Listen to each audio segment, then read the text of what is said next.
Et on revient sur les crédits immobiliers ce matin. Les banques durcissent leurs conditions de prêt. On en parle ce matin avec Julien Carmona. Bonjour. Bonjour Cécile de Ménibus, bonjour Patrick Roger. Vous êtes directeur général délégué de Nexity. Oui, alors, dans l'immobilier, 40% des primo-accédants n'obtiendraient plus aujourd'hui, enfin de 2019, n'obtiendraient plus aujourd'hui un crédit immobilier. C'est ce qui ressort là visiblement. D'où vient cette difficulté? Avant de parler de votre initiative, Julien Carmona, les banques durcissent vraiment les conditions de prêt? Les banques durcissent très fortement les conditions de prêt. Le taux de refus de crédit a doublé. C'est passé de 10% à 20% depuis l'année dernière. Et effectivement, 40% des clients primo-accédants, donc des jeunes ménages qui achètent leur premier logement neuf ou ancien, 40% de ceux qu'on a financés l'an dernier ne seraient plus finançables cette année. Alors, c'est évidemment aussi lié à la crise. On ne va pas se raconter d'histoire. Quand vous avez une crise sanitaire, crise économique, crise sociale, crise psychologique, et avec des exemples comme la personne que vous interviewiez tout à l'heure, l'agence digitale qui a licencié 20 personnes, évidemment que quand vous êtes dans ces conditions-là, vous ne voulez pas, vous ne pouvez pas acheter de logement. Mais il y a une chose qu'il faut que vous sachiez, c'est qu'avant la crise, au début de l'année 2020, il y a une nouvelle réglementation qui est sortie, faite par quelque chose qui s'appelle le HCSF, Haut Comité de Stabilité Financière, qui est un peu le gendarme des banques, l'autorité de régulation des banques, et qui a dit aux banques, vous devez serrer la vis, serrer le robinet du crédit immobilier. Alors, de deux façons, en imposant des critères très très stricts. Premier critère, aucun crédit ne doit dépasser 25 ans. Avant la crise, on voyait des crédits de 30 ans. Évidemment, plus le crédit est long, plus la mensualité peut être réduite, peut être bien, ce qui est bien pour des gens qui ont des budgets serrés. Et quand vous avez 27, 28, 30 ans, s'endetter sur 30 ans, c'est pas aberrant. Quand vous êtes un senior, c'est autre chose. Premièrement, pas de crédit qui dépasse 25 ans. Deuxièmement, ce qui s'appelle le taux d'effort. Alors, le taux d'effort, c'est quoi? C'est la proportion entre ce que vous devez rembourser chaque mois sur le crédit et vos revenus. 33% et pas 1% de plus. Et donc, ça a été appliqué de façon déjà très stricte.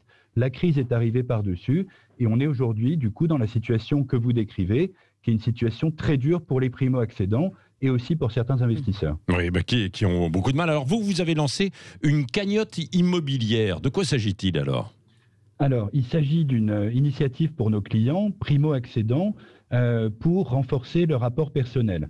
Il est clair que quand les banques, justement, ferment le crédit, avant, on pouvait se financer sans apport ou avec un tout petit peu d'apport. Aujourd'hui, c'est plus. Et vous savez, la plus grande inégalité en France, c'est un peu les revenus, mais c'est beaucoup l'épargne. Où vous avez de l'épargne au départ, et ça, c'est les gens souvent à qui leur famille ou leurs parents ont pu en transmettre, ou vous n'en avez pas. Du coup, comment acheter? Donc, un jeune ménage qui a quelques milliers d'euros peut ouvrir une cagnotte, et Nexity a lancé un site pour ça. Il y a plus de 1000 cagnottes qui se sont ouvertes.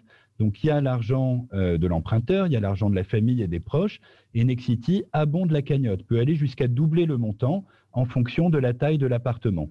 Donc, c'est vraiment pour déclencher... Ça peut aller jusqu'à combien? Ça peut aller jusqu'à combien en termes de somme? Ça peut aller jusqu'à 6 000 euros. Ça peut être 6 000 euros recueillis sur la cagnotte, plus 6 000 euros que nous, Nexity, on met pour aller déclencher des achats pour des jeunes clients. Oui, bon, ça reste minime parfois pour des achats qui sont assez conséquents, mais ça participe, ça permet de boucler parfois un plan de financement, c'est ça? Ça permet de boucler. Vous savez que pour un plan de financement, souvent la différence peut se faire à 10 euros, 20 euros de mensualité de crédit par mois. Donc c'est vraiment très serré et très sensible.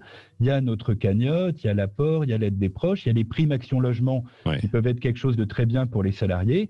Et il y a une mesure formidable qui s'appelle le prêt à taux zéro, puisque l'État peut mettre 40% du crédit immobilier sous forme de prêt à taux zéro remboursable avec un différé. Mais pour ça, il y a une condition, il faut que la banque prête. Et la banque, et je ne vais pas être caricatural, ça n'est pas la faute des banques. La plupart des banques ont envie de prêter, c'est leur métier, elles font bien ce métier. Elles n'ont aucune envie de prendre des risques ou de faire prendre des risques à leurs clients, mais il y a cette espèce d'instance de haut comité qui aujourd'hui les en empêche et on est très inquiets. Oui, alors cette crise et ce qui se passe que vous venez de décrire là à l'instant, Julien Carmona, est-ce que vous pensez que ça va influer sur les prix de l'immobilier? Est-ce que ça va tasser les prix? Parce que du coup, on était dans une inflation galopante depuis des années et des années. Est-ce que là, ça va avoir un impact?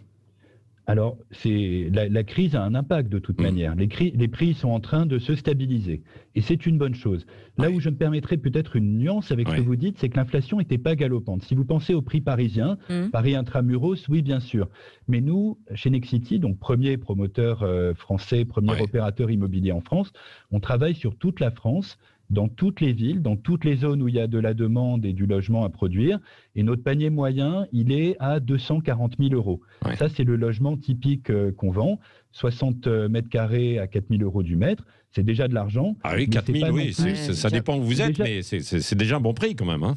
C'est déjà de l'argent. Mais sur nos prix à nous, on a eu une inflation de l'ordre de 2-3% ces dernières années. Donc, c'était pas galopant. C'est en train de se tasser et c'est une bonne chose. Il ne faut pas que les prix des logements augmentent. Mais ce qu'on voit aujourd'hui, c'est pas tellement les prix, c'est les volumes qui baissent. La demande est en train de baisser à cause justement de ce qui se passe sur les crédits immobiliers, primo-accédants et investisseurs. Mais il y a un autre phénomène, c'est l'offre qui baisse. Et l'offre, c'est quoi? Pour faire un logement neuf, il faut un permis de construire.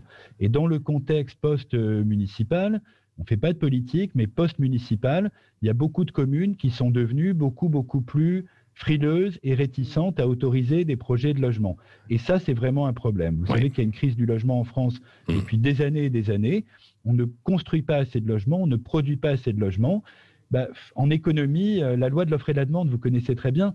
Donc, si vous augmentez pas l'offre, vous ne pouvez pas satisfaire la demande. Et c'est l'augmentation de l'offre qui peut vraiment permettre de maîtriser les prix.